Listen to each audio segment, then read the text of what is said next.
was on the call of yesterday's Liberty Fever game and joins us now on SportsCenter alongside her dogs in the background. Apparently, they want to be in the interview as well. 32 points, 8 rebounds, and 9 assists for Caitlin Clark. This is after missing 5 games with a quad.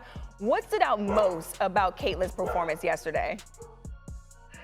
What stood out most to me, Amina, was that Caitlin Clark, even being out for those 3 weeks, did something on the basketball court that I've never seen a player do in the WNBA, and that was that stretch that you were just talking about, that 38-second stretch where she came down and hit not just 3 threes, but 3 bomb threes. Did you feel that? The almost imperceptible shift in the sports universe, the kind that happens when a legend speaks an undeniable truth so potent it rattles the very foundations of the game. Rebecca Lobo, a name synonymous with WNBA integrity and measured analysis, didn't just comment on Caitlin Clark's recent performance. She dropped a bombshell that detonated across the league. Caitlin Clark, the thing that impresses me most about her is her ability to step up in big moments. When the bright lights are on, Caitlin Clark is also on. She went off last night for 32 points, 9 assists, 8 rebounds, and 7 3-pointers. Now, you guys, she had been out for over 2 weeks with a quad injury, and some were wondering if she was going to have minutes restrictions, how much she was going to be playing, if she was going to be up to full speed, and she clearly was. There was a point during the game where she had 3 3-pointers in 38 seconds, and these weren't just regular old 3-pointers. These were her signature logo threes from feet behind the 3. Her assertion that Clark achieved something on the court she's never witnessed from any WNBA player wasn't just high praise. It was a seismic event, a declaration that forced an entire industry to snap to attention. What happens when an icon known for her composure essentially throws the gauntlet down, compelling everyone to acknowledge a new force of nature? And why suddenly is the sports media world tripping over itself to sing praises they seem to be mumbling just weeks before? The answers reveal a fascinating and at times uncomfortable dance between undeniable talent and the often reluctant embrace of the spotlight. But today, we saw Caitlin have an unbelievable half. And a decent second half, in my opinion. Look, 6 assists. 6 assists. Again, did turn the ball over a little bit, which wasn't the greatest half, but 7.6 assists. 4 boards is not a bad half. Like, that's 14-12 she was on for that for the whole time. That's actually that's not bad at all, to be honest. That's really not bad. The story of Caitlin Clark's early WNBA journey wasn't initially paved with universal, instantaneous acclaim from all major media corridors. Despite a collegiate career that shattered records and commanded national attention usually reserved for the men's game, her professional debut was met with a curious blend of excitement and a palpable undercurrent of skepticism from certain influential voices. The delusional fan base that follows her disrespected the WNBA players by saying she's going to go in that league and tear it apart. These people are so disrespectful and so unknowledgeable and so stupid. And Diana said it best. This kid's in for a rude awakening. This kid's on the wrong team. She's got the wrong skill set to handle the physicality of that league. This rookie class isn't even one of the best rookie classes in the last 10 years. She's just not built for the physicality of this league. Yeah, and she's not quick enough to get away from the physicality. ESPN, the self-proclaimed worldwide leader, along with other outlets, seemed to approach her arrival with a cautious, almost hesitant lens. Highlights were shown, yes, but often felt overshadowed, lacking the fervent celebration her talent arguably warranted from day one. Whispers circulated, amplified by some commentators, that she was just a rookie, destined for a rude awakening in the faster, more physical professional league. In the first quarter where the New York Liberty had an 11-point lead, and Indiana needed her to come out and do that to kind of get back into the game.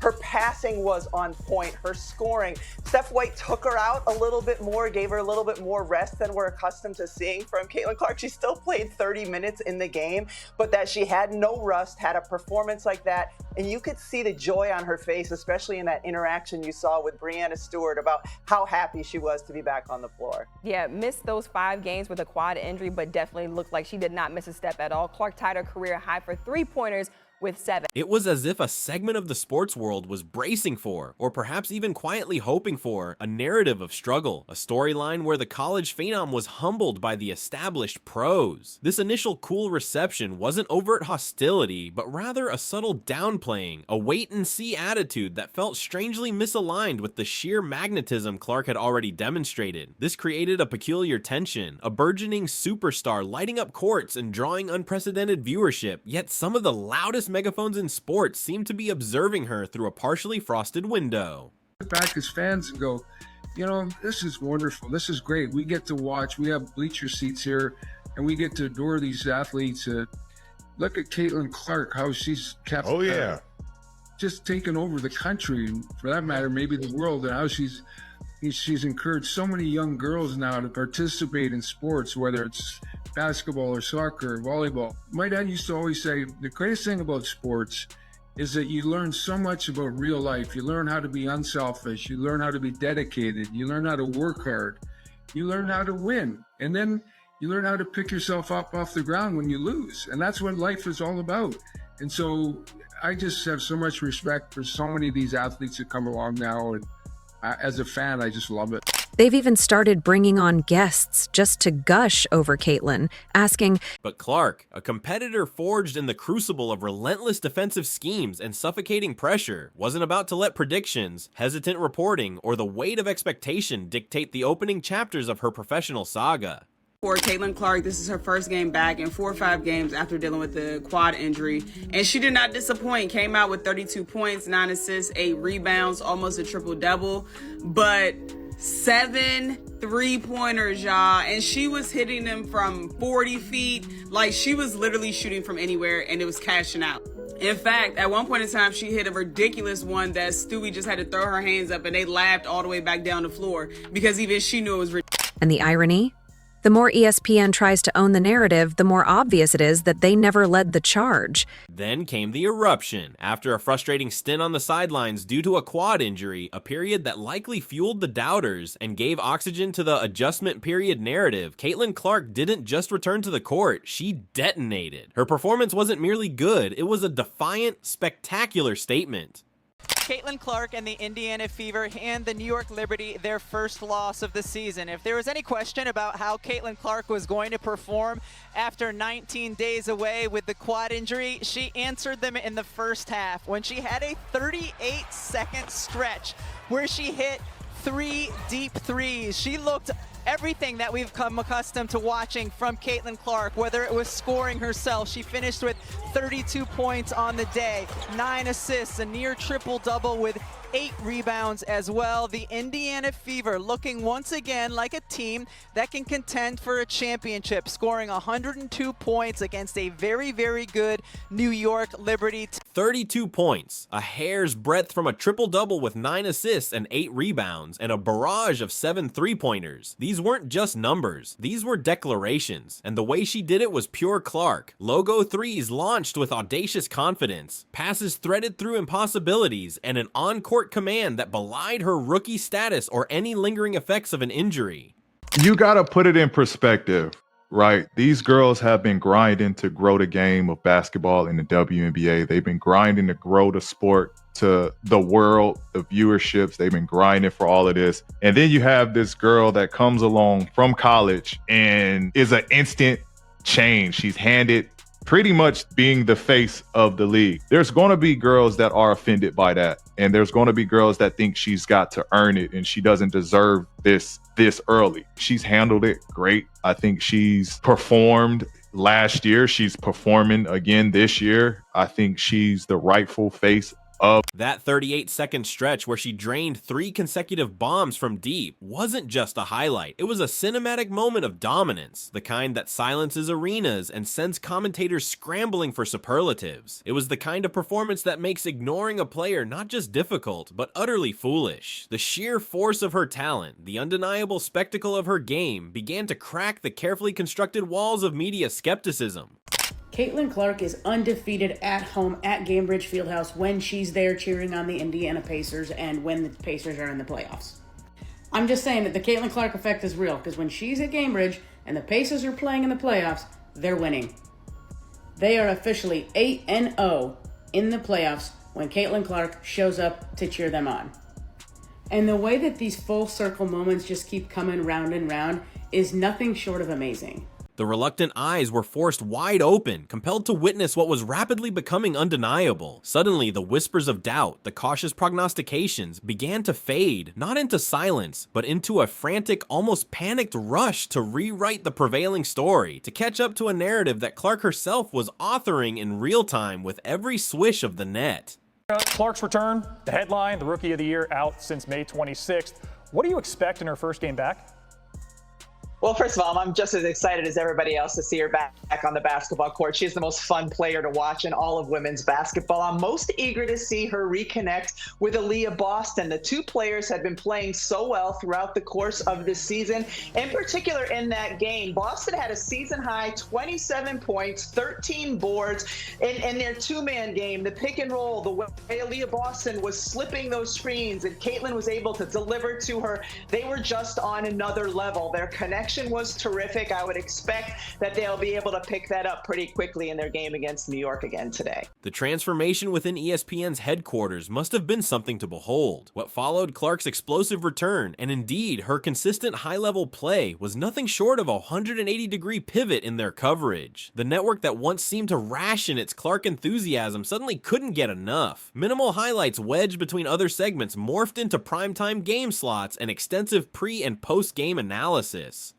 I know she just got hurt like a couple weeks ago, like she was out, but she came back today and she was wildin'. This picture is crazy. I ain't gonna lie, I didn't even realize her face. I just saved the picture from Twitter, but she's turned up. For someone in their second year and she's doing what she's doing is actually like mind-blowing to me when you put in perspective how kind of young the WNBA is. But shout out to her, yo.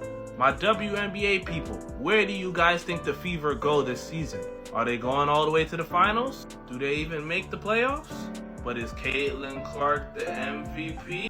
And that put every dusty take in the ESPN vault on notice. The grainy, almost perfunctory clips were replaced with cinematic replays, slow-motion breakdowns worthy of a Hollywood blockbuster, and graphics packages that screamed superstar. Commentators who previously offered measured, sometimes even critical takes were now gushing, their language dripping with the kind of awe usually reserved for seasoned veterans rewriting history books. There was an almost comical irony to it all, as the network and others following suit began to frame their coverage as if they'd been on the Clark bandwagon from the very beginning. During that half, all they were talking about was, late in the game, Caitlin Clark had 25 in the first half. She would hit 6 threes. I think it was up there. I think it was one of the most in a half in WNBA history. And Natasha Howard, Caitlin Clark is wide open, and Natasha Howard looks at her and chooses her own number. And by the way, Natasha Howard in the for the entire game was minus 15. She was 1 of 4 from the field, albeit she did score in that possession. It's the only possession she scored on the entire game. She looked off Caitlin. And Caitlin just threw her arms up. Is it what you want to see from a player? Of course not, but at the end of the day, it happens. We saw this coming, became the implicit and sometimes explicit message, conveniently glossing over the earlier hesitancy. Segments meticulously dissected her footwork, her passing angles, even her interactions with teammates, treating every aspect of her game like a newly discovered Dead Sea Scroll. It was Clark mania, amplified by the very institution that many felt had been late to the party. This wasn't merely a shift in programming decisions or a nod to rising ratings. It was a full-blown media recalibration. The reasons for this dramatic turnaround ran deeper than just the undeniable allure of her on-court brilliance or the skyrocketing viewership numbers her games commanded. It was an acknowledgement, perhaps a reluctant one at first, that a genuine phenomenon had arrived, and to continue downplaying it was to risk appearing out of touch with the pulse of the sporting world, a world that Clark was rapidly reshaping in her own image.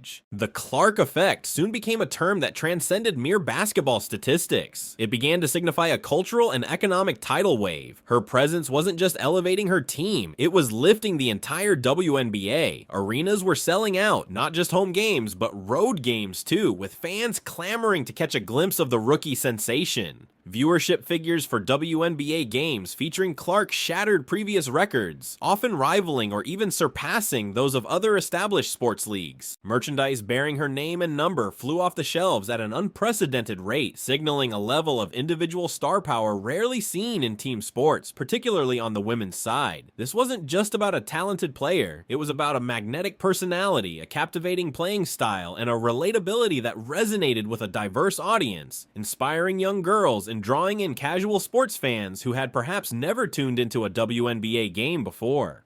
This groundswell of public interest and economic impact put immense pressure on media outlets. They could no longer afford to treat the WNBA, or Clark specifically, as a niche interest. The numbers were too compelling, the social media buzz too deafening. Networks realized that investing in covering Clark wasn't just good journalism, it was good business. She was single-handedly forcing a reevaluation of how women's sports were covered, marketed, and valued. And just when the media narrative seemed to be finally aligning with this undeniable reality, a voice of unparalleled authority cut through the noise. That voice belonged to Rebecca Lobo. Her statement, delivered with the calm conviction of someone who has seen it all yet was witnessing something entirely new, was the bombshell. Caitlin Clark, even being out for those 3 weeks, did something on the basketball court that I've never seen a player do in the WNBA.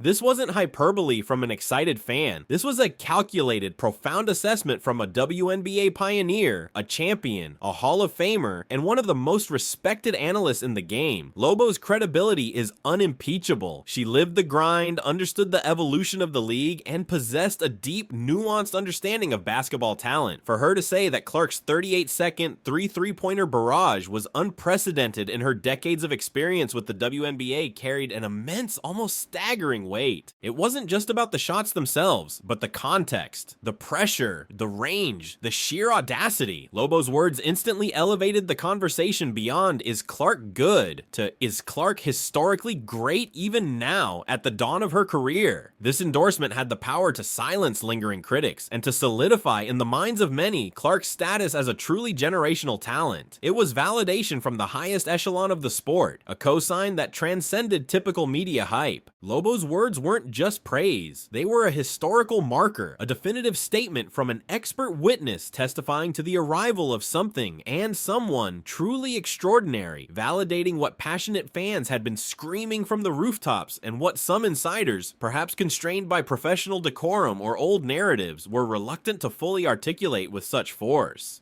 Of course, the journey for any transcendent talent is rarely without its complexities, and Clark's path is no exception. Beyond the highlight reels and record-breaking statistics, the on-court reality in the WNBA is a fiercely competitive environment. She faces intense physicality every night, with defenders determined to make her earn every point, every assist. The transcript itself alluded to moments of on-court friction, such as the instance with Natasha Howard, who, in a crucial moment, reportedly looked off a wide-open Clark to take her own shot, a shot that happened to be her only field goal of the game in a 15 performance.